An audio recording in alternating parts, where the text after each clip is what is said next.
Hello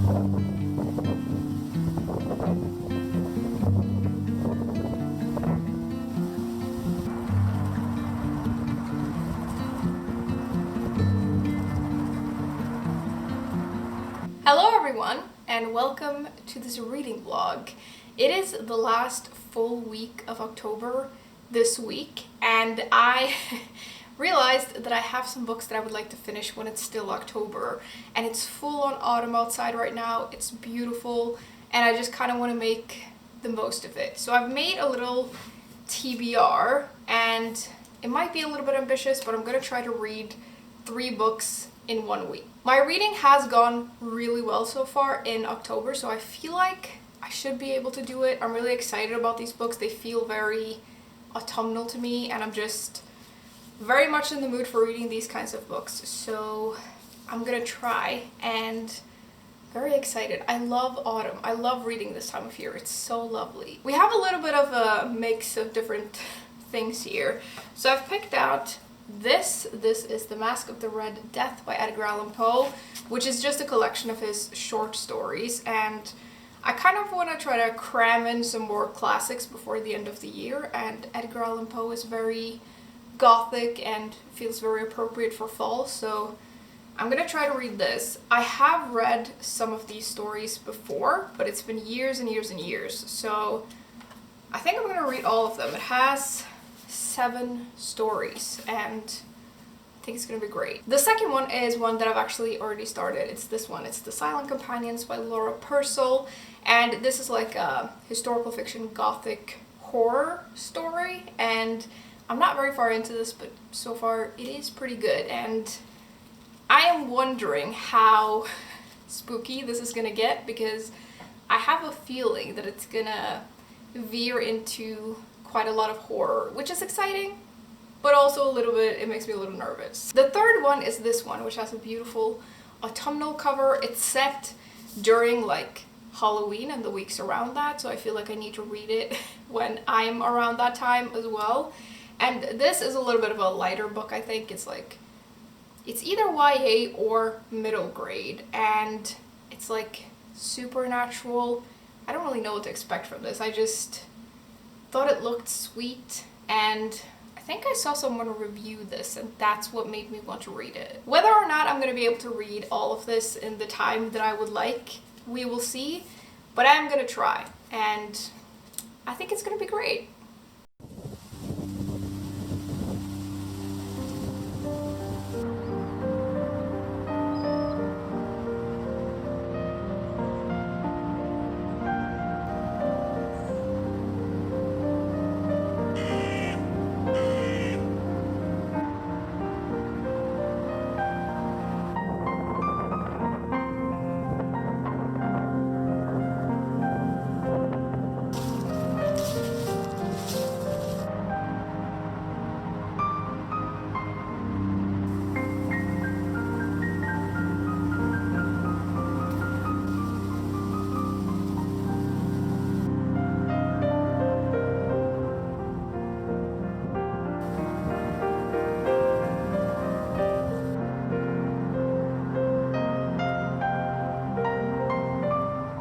So this one actually freaked me out a little bit. I finished this last night, and I got some comments when I talked about this book, when I like hauled it, that it was quite scary and that maybe don't finish it at night, but I was like, how scary can it be?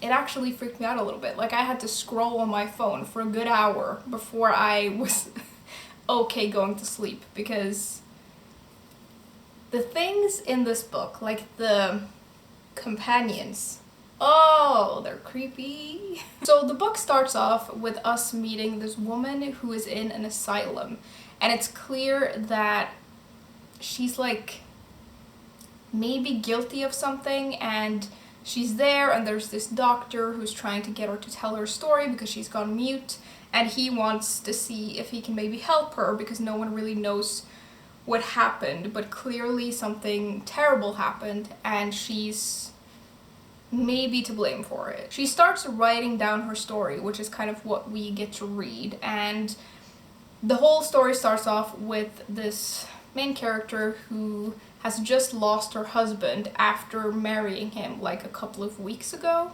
and this throws her whole life into chaos, and she's married above her station. This is set in like Victorian times in England, and she thought that marrying this guy would mean that she was set for life, but then he dies, and obviously that's not great. She goes to this house, which is like her husband's family's estate, and her only friend really is her dead husband's cousin, who appears in the beginning of the book to be a little bit like not very quick, if that makes sense, but throughout the book they actually become quite good friends, and then towards the end there's a thing. But they go to this house, and it's like it's very atmospheric from the beginning. The house is set by this village, and the village is like, all I can picture it is in like gray tones because it appears so like dreary.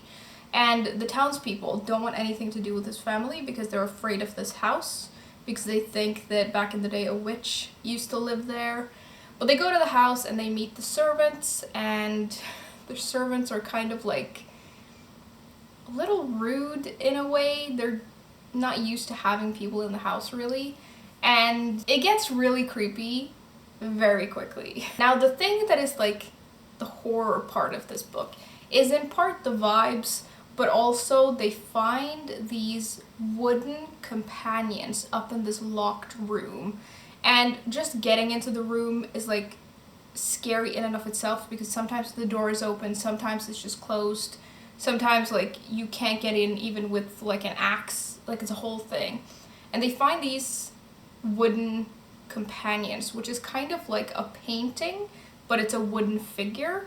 And the first one that they find actually really looks like our main character. And there's a little bit of a thing with that. They also find some diaries, and we read the diaries and we sort of learn about the companion's origin. It's a whole thing. But I don't want to give too much away, but the companions start showing up, and no one, like around the house, and no one really knows how they move about, or if someone is moving them, or what's going on. It is the kind of horror where you don't know if there's something supernatural going on, or if people are just losing their minds. We don't know, and yeah, I don't know, there's something really, really creepy about this book. I do think that this is about as much horror as I can deal with. Like, I got really sucked into this, and I could really picture these companions. And when I finished this book, I felt like I could see them everywhere. Like, they're super, super creepy. I was right, though, in thinking that this was the perfect, like, autumn read. It definitely was. I really enjoyed it. I also really like the writing. I like the characters and how they're written, and I also like the atmosphere. Like, the atmosphere is really, really, really good in here, and you can really picture all of the different settings, and it has like an amazing Victorian Gothic vibe to it that is just the best. I am a little glad that it's over though, because I don't think if it took it any further that I would be able to deal with it. But I also actually really liked the ending. It was quite the ending. And yeah, very, very good, but definitely very unsettling.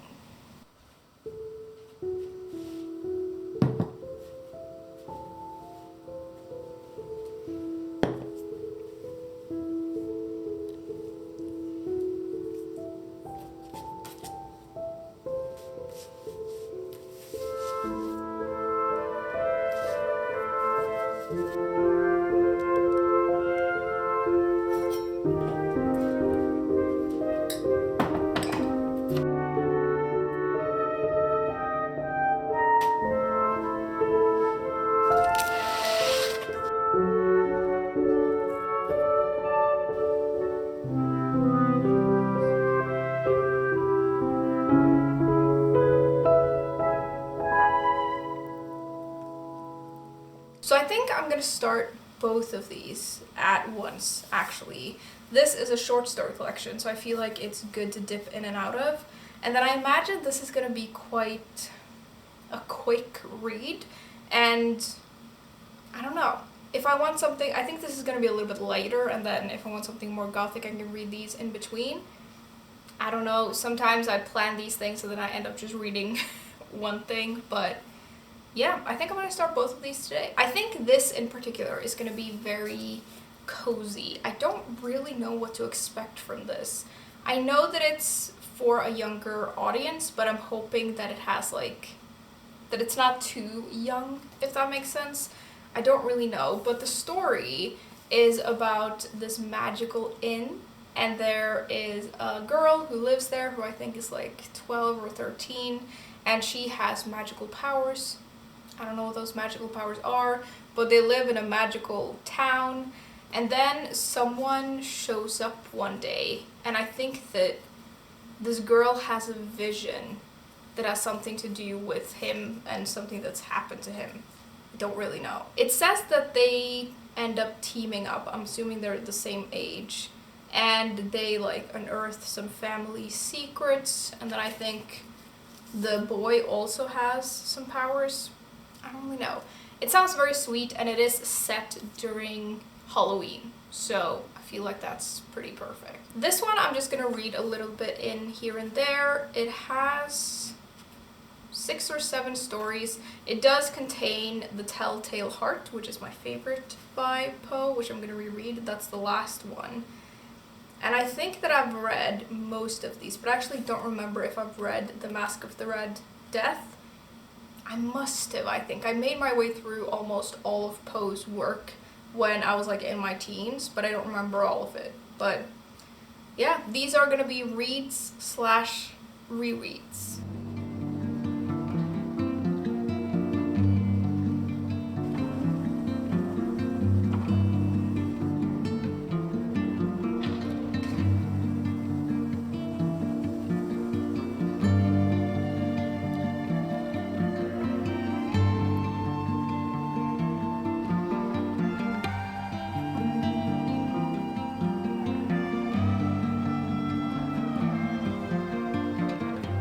So I finished this, and it was a very quick read, quite sweet, a little cozy.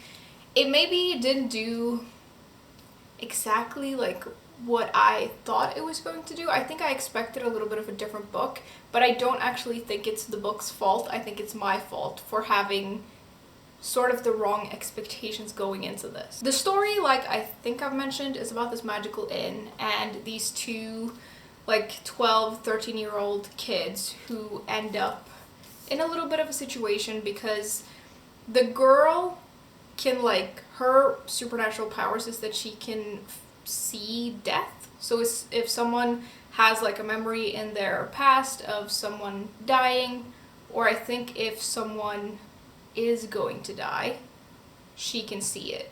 And when she meets this boy who just turns up at the inn, she sees his parents' death, and there are like people chasing after him because someone has murdered his parents, and that's like the whole thing. And he turns out to be like have some magical powers as well, and they face off to this thing that is chasing him. That's basically the plot of the book. I think that the thing that I enjoyed the most was the magical town and the magical inn. The inn is like its own entity, so it can like move walls, it can do all of these things, and it's like its own person in a way. And then there are some magical creatures in here as well that I really enjoyed, and I liked the vibe of all of that. I think the magic is pretty cool. I think that this is just a little younger than I thought it was going to be. And the thing is, sometimes you read books like these, like I think this is middle grade, and you really enjoy it even as an adult because it goes quite deep into things. But this is a little bit lighter, which is interesting because death is like a huge part of this book, and that's like a big part of the plot. And so I thought that it would maybe delve a little bit deeper into that, but yeah, it was enjoyable and I liked it, but I didn't like love it. A thing that I did really like though is that one of the main themes of this book is friendship, and I really liked that the two like main characters become really good friends and we get to like see the beginning of their friendship, and I really liked that, and I liked that it didn't veer into any like young adult romance thing. I like that they're just friends. I also do really like the fact that it's set like in the weeks leading up to Halloween, and that's like a big part of it as well. I feel like I read this at the perfect time, and it was light, cozy, sweet, and enjoyable. Now, I have read quite a few stories in this as well. I think I have 2 left, and I'm gonna try to read them now actually, because I would like to finish this vlog today so I can get it up tomorrow. And yeah, the last 2 stories that I have are The Pit and the Pendulum and The Telltale Heart. I don't know if I read the first one, but I do know that I've read the second one because it's my favorite, and I feel like that's gonna be an excellent place to end this vlog.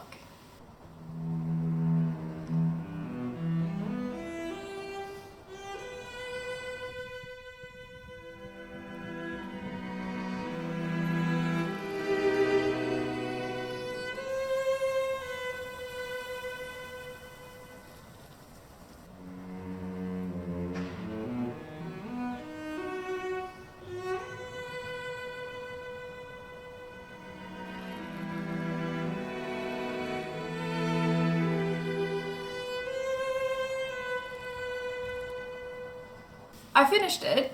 It took maybe like half an hour. Like, these are short stories, so they're quite quick to read. Still love The Telltale Heart, and I really enjoyed reading the other stories in here as well. Some of them are a little bit familiar, but I don't know if I've read them before or I've just heard about them. But I've definitely read some of these before, so it was fun to revisit them. And now that I've finished this book, it means that I've managed to finish everything that I wanted to, which I'm actually a little bit surprised by. I've had a really good reading month though. Like, October for me has been an excellent reading month, and this was a good way to finish it off. Maybe I'll be able to read one more book before the month ends, but I think I'm gonna start rereading The Secret History actually, which I don't think I'll be able to finish in like 4 days. But yeah, really enjoyed these. I feel like I made a pretty good TBR. I'd say that this is definitely the one that surprised me the most, and it's still creeping me out, but I did really enjoy this. And this kind of horror, I kind of want to read more of it. So if anyone has any recommendations for books like this, I would love to know. I can't really deal with stuff that is scarier than this though, so bear that in mind. I also really enjoyed rereading this, and then this was very sweet. I think that this was a great book to read after this one actually, because this was so freaky. This was a light sort of palate cleanser, and all of these books are very autumnal, and I've been loving going outside this week. It is so beautiful outside. Like, this has been the week where it's been the most autumnal, and we're sort of, I can see that we're getting towards that part where all of the leaves have like fallen. We maybe have 1 good week left, but it's so beautiful. I love fall. I also just really like when it gets a little bit darker and a little bit colder, and I just feel like we're in the sweet spot now before it gets like too dark and too cold. Although I do really like winter as well, so it's something to look forward to. It has actually already snowed. It didn't like, it disappeared immediately, but it did snow a little bit, which means that winter is coming. That's gonna be it for this video though.